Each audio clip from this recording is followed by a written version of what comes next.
As the episode begins, we immediately get another flashback with Tianchen and his friend, whose identity is purposely hidden for the second time now. There's no doubt in my mind that he's a big player in this season, and whether or not he is Red Eyes, which I suspected in the previous episode, but I'm willing to bet he's a character here in the concept art poster for season 2.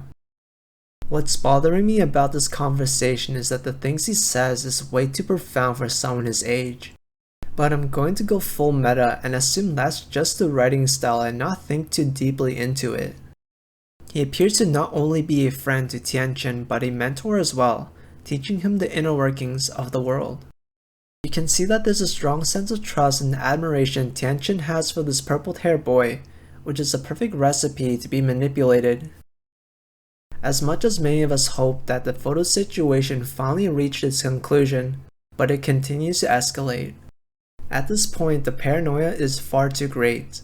Lufan is too far gone and is unable to listen to reason. He's at a point of no return mentally and through his actions. Situations like these are very real, and Link Click holds nothing back in their portrayal of the scene. The emotions going through our heads while watching these moments play out is nothing short of pure frustration. Chang remains there as a bystander, not by choice but due to the mercy of the fated sequence that must play out. Lu, being the level-headed one of the duo, keeps Chang in line and directs him to save the photo. As Chang continues to watch, he's unable to hold back tears as Shishi's emotions overwhelms him. Lu states that he wouldn't have let Chang experience his pain had he foreseen this happening, and I'm not sure how I'm supposed to take this. Whether it's because Lu didn't look far enough into the future of the photo to know that this would happen, or maybe it's because of a similar situation we have already seen. It seems that Lu cannot see into the timeline of a photo that has been altered by someone with body possession powers, as he can only see the original timeline. As Chang is being comforted by Tianchen, the next spine-chilling sequence of events almost certainly verifies the existence of the time paradox theory.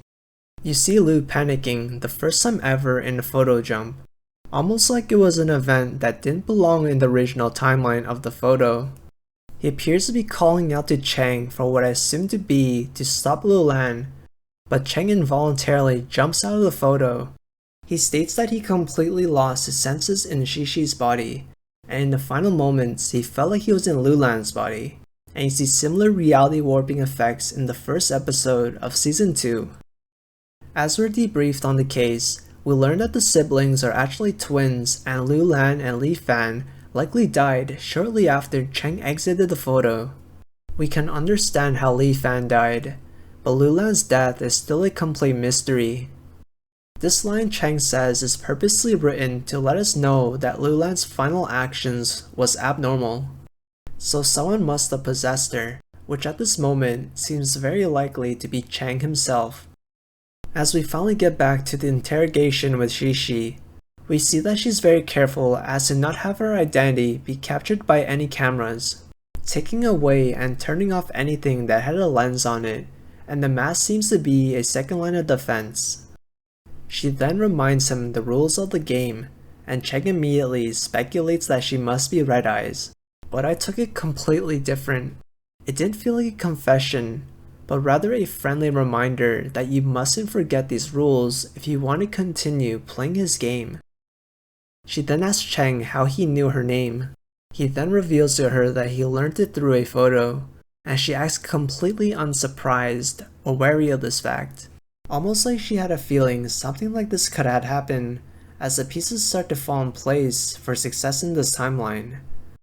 If she was Red Eyes or the enemy, she would show some signs of worry that Chang has a photo of her when she and her brother are literally at their most vulnerable. As Shishi starts to open up, we learn about her heightened senses, which could play into her ability to sense people who are lying.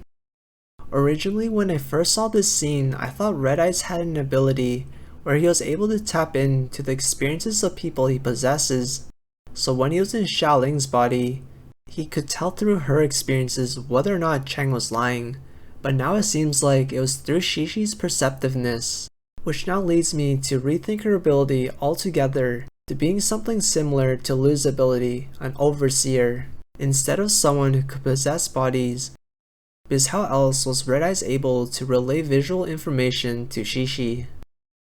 Maybe I got too caught up with which twin was which by the type of bangs they had, blunt or rough cut.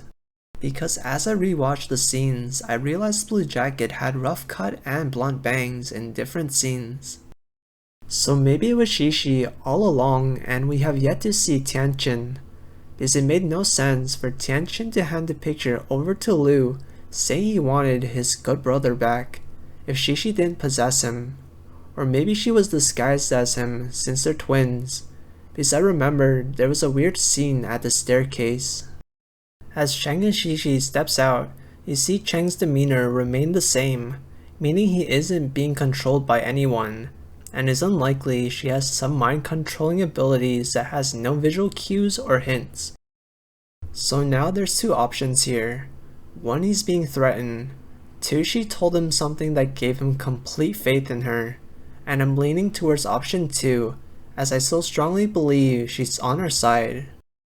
As there's no way Cheng will casually stand idly by letting Shishi manipulate the entire situation. But I am still confused as to what Shishi could possibly say to Wang to make her cooperate with them, so we'll have to wait and see next episode. As for Qin Jin, I might have to rethink his character. I originally believed he was on our side as well and he's tracking down Red Eyes, who supposedly possessed his wife's murderer and he's seeking revenge. Now I am not entirely sure, because his involvement with the murder case leaves him too suspicious for me to continue believing that. Maybe he really is just an obviously portrayed bad guy who broke bad after losing his wife, but I am not completely dismissing all possibilities from my original theory. As for Lu, he's been suspicious since episode 2. Before Cheng left, he insisted Xiaoling to look after him, as if he wanted to be left alone in the hospital room. As he holds onto his phone, facing down, reminding us that it also works as a camera. Before he ends up missing, we see him staring intently at the time, as if he was waiting for something, meaning his disappearance was premeditated. I believe he must have taken a picture and sent it to someone, and got possessed to escape out of the window. As absurd as it may sound that someone could scale down however high up he was.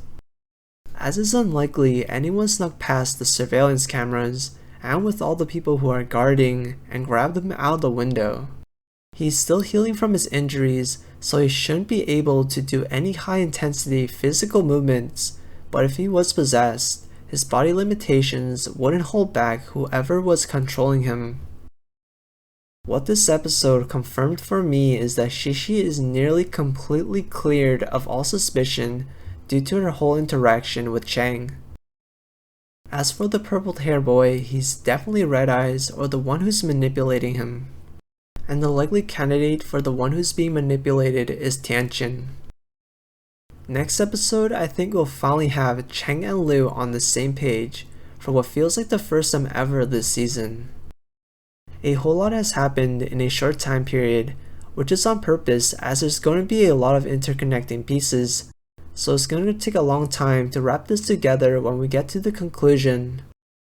I have my doubts that Link Click will require 3 seasons to be concluded, but we're already halfway through the season, so it's making me slightly nervous. That is all for this theory breakdown. I appreciate everyone's continued support in this series, and as always, thanks for watching.